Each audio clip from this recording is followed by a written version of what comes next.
NARS has come out with a holiday release, and I have a couple of pieces from the collection that I thought would be best suited to my skin tone. So let's swatch and try on every single shade. And I will have some wrap-up thoughts at the end. It's been quite a while since I've tried a blush palette from NARS, and there was something about this one that drew me in. I do really love the aesthetics of this packaging. It's just so beautiful, icy and winter-like, and when I saw the palette inside, these tones were definitely exciting to me. Something about winter does make me gravitate toward cooler tones. And I do appreciate the layout of the palette in that you get 3 blushes and 3 corresponding highlighters. This palette is called New Realm. It retails for $60. It is the deeper of the 2 shades. And at this time, it's available from a wide range of retailers. Like I said, I am going to save my thoughts for the end, so first we're just going to start with swatching and trying on every shade. Now the blushes in the palette are previously existing shades and all of the highlighters are new. We're going to start from light to deepest shades, starting off with Thrill. All of these blushes feel like they have kind of like a satin finish. They're not shiny by any means, but they're not kind of completely matte either. Thrill I would describe as a pale, cool-toned baby pink. I think that my skin tone may be close to what I'd consider to be the cutoff for shades that this will show up on. I think that it's not necessarily too light for me. It's not a blush tone that I would typically go for, but that being said, I do think it looks pretty, especially if I'm doing an icy winter toned look. And probably as a surprise to no one, I was ridiculously excited for these highlighters. This is the shade Foolish. As I mentioned before, all of these highlighters are brand new shades, and what I really like about this formula is that these are powder, but they don't have sparkle, and they're perfect for day to day. And I gotta say, I absolutely love this lighter shade. If I was on the fence about the blush, I am not on the fence about this highlighter. And in general, I feel like this palette, I am definitely also going to use as eyeshadow, which is why I demoed each shade as an eyeshadow as well. For each blush shade, I put it in the crease and the highlighter as my shimmer. And I actually think these make for beautiful eyeshadows as well. So this could be really great if you're going for a monochromatic look. The only thing is that personally, I think Thrill is far too light of a crease shade for me. And here is my first completed look. Okay, now we're going to get into some of the deeper tones in the palette. This is the blush shade called Teased. I was incredibly excited about this bold, bright pink. And I feel like when you look at this palette, your eyes can't help but just go to that kind of bright pink portion of the palette. I really like how this formula is so buildable. It's hard to go overboard. Like, these blushes are definitely pigmented, but they're not so pigmented that you can't build up the pigment to the level that you want. You're not going to get full opacity on the very first go. And I really do think that makes for a beautiful blush tone. Then I went ahead and put it into my crease. This definitely works well as an eyeshadow, better than the first shade Thrill. I also feel like this is satisfying the urge that I had for the eyeshadow palette because that palette was way too light for my skin tone.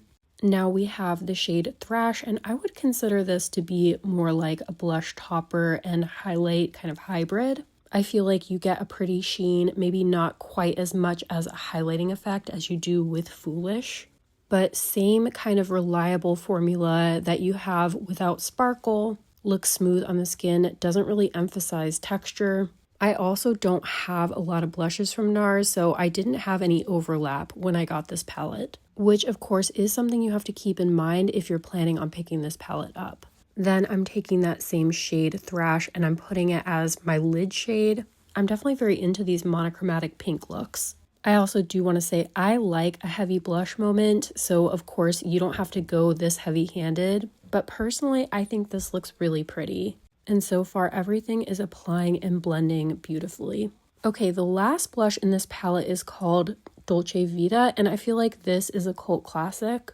Now, in the pan, this looks like it's a little bit more brown toned than when you apply it. I would actually say this is more of a peachy nude. You do have a hint of brown, but on my skin tone, it definitely does lean pink. But if I was going for something that was more nude toned, I think that this is a beautiful shade. I actually can't decide which shade I like the best. I think that on a day-to-day basis, I'm probably going to use Dolce Vita the most. Even though it's a cult classic shade, I don't believe I've ever tried it. Or if I have, it's been a while. I think it makes a beautiful crease shade as well. Like I said, it's been a while since I've tested out a NARS blush palette, and I'm definitely reminded why these palettes get the type of hype they do. The last shade in the palette is called Dark Love. I would describe this as a peachy tone shade, somewhere between a highlight and a blush topper. Really love the highlighters in this palette. I do feel like it's helping to make up for the fact that we don't get a bronzer in this palette, because I do believe that there is a bronzer included in the lighter of the two palettes. Let's be honest though, if they had included a bronzer in this palette, there's a high likelihood that it wouldn't have had enough depth. It just tends to happen when you're making palettes that appeal to a wide audience. Here is what the third and final combination of blush and highlight look like. This would definitely be my day-to-day combo. Here is what all of the shades look like swatched on my arm, and while I'm showing these swatches, I am going to be adding a few other shades to my look. So first I added a bit of Tease, which is that really kind of rich pink shade, both to the face and to the eyes, and then I added Foolish as well as a highlight to the cheeks. I feel like though while some people may use one column at a time, the reality is most people are going to be mixing and matching their shades. So that's what we're doing for our final look here. I think my favorite highlighting shade is that lightest one, Foolish, both on the eyes and the top of the cheekbones. But if I'm going for something a bit more subtle, Thrash and Dark Love are both going to be great options. Here is my final look, and as you can probably tell, I had a lot of fun playing with this palette, which I'm very happy to be able to say because this is not a cheap palette at $60. But in my experience, NARS does have pretty reliable formula, so it doesn't feel like you're taking that big of a risk. The other piece of this collection that I picked up is the lip gloss. This is called Intergalactic. It's a sparkly lip gloss. It has a blue reflect, and it costs what I would expect. I mean, it's $28. Pat McGrath glosses are $29. So it is more on the luxury pricing side. I think it's a pretty shade, and it definitely goes with the collection. You can see in the macro swatch that you actually get blue, purple, and silver sparkles. I actually don't have much experience with trying glosses from NARS, but I thought this was comfortable. I didn't feel grittiness, and this is what it looks like fully applied. And this is the same gloss I was wearing throughout my blush demos earlier. Okay, and the last thing I wanted to show you were some products that I was sent. And I'm including these pieces because I think they're really nice and I've been using them almost nonstop for a couple of weeks now. So especially if you're around my skin tone, you could really enjoy them. The quad palette is the Taj Mahal palette. I was actually surprised how much I enjoy it given that it's so warm toned. And this is the Afterglow Liquid Blush in the shade Aragon. This does have a little bit of a dewy finish. Then we have their lip gloss in the shade Smooth Talk. This is a nice gloss, but honestly, it's not very pigmented. I would have hoped for just a little bit more because I do love a good brown gloss. The final product is the matte lipstick in the shade XS, and I think this formula is actually really nice. And it's a formula that I hadn't previously tried. Here is what swatches of all those shades look like on my arm. Then I'm going to go ahead and demo using all of these products in a look. Starting off with the eyeshadow palette, I put the lightest shade as a transition shade. Then I deepened up with that deep warm toned brown matte. And this formula is very buildable, similar to their blushes, honestly. It's hard to go overboard, and I do feel they're very beginner friendly. I'm taking that warm gold shimmer and I'm just putting it all over the lid. Again, pleasantly surprised how much I enjoyed wearing tones this warm. I feel like I don't typically wear tones this warm.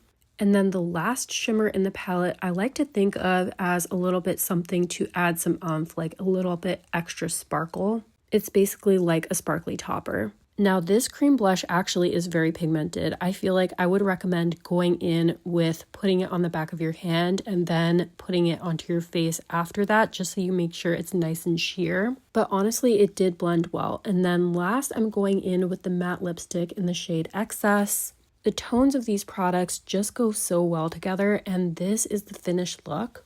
Honestly, love how it came out, and I feel like if you are around my skin tone especially, And of course, if you like these tones, I highly recommend these products. And I have to say, in general, I appreciate receiving products that all work on my skin tone, which is not an experience that I will typically have. It happens sometimes, but it actually doesn't happen as often as you would think. Okay, now that we've had a chance to go through everything, let's close out with some wrap-up thoughts. You definitely saw how much fun I had when using the blush palette, and I think it's a beautiful product. I stand with what I said before though, when I actually was doing a talking about new makeup releases video. They need a third palette in this range, like one that is intended for deeper skin tones. And I do think it's important for people of color to say this, because I think that this palette works on my skin tone, but how nice would it have been if there were 3 palettes in this launch?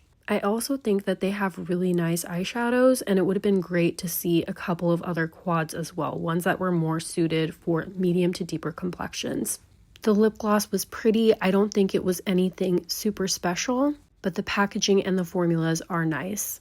And in terms of the few products that I was sent, I absolutely love them, and I think they'll work really well if you have medium to deeper skin tones. Personally, I think that the NARS palettes and holiday releases make for beautiful gifts. These are definitely products that I would gift to a loved one. I feel like you get the whole experience, from great products to pretty packaging. That being said, of course, to like this blush palette, you have to like pink blush. Now that I've had a chance to go through everything, I'd love to hear what you think in the comments. Is this a collection that's caught your eye? Do you think you'll pick it up during the Sephora sale or one of the other sales that's going on during the holidays? As always, I hope you found this video helpful. Thank you so much for watching, and I'll see you in the next one.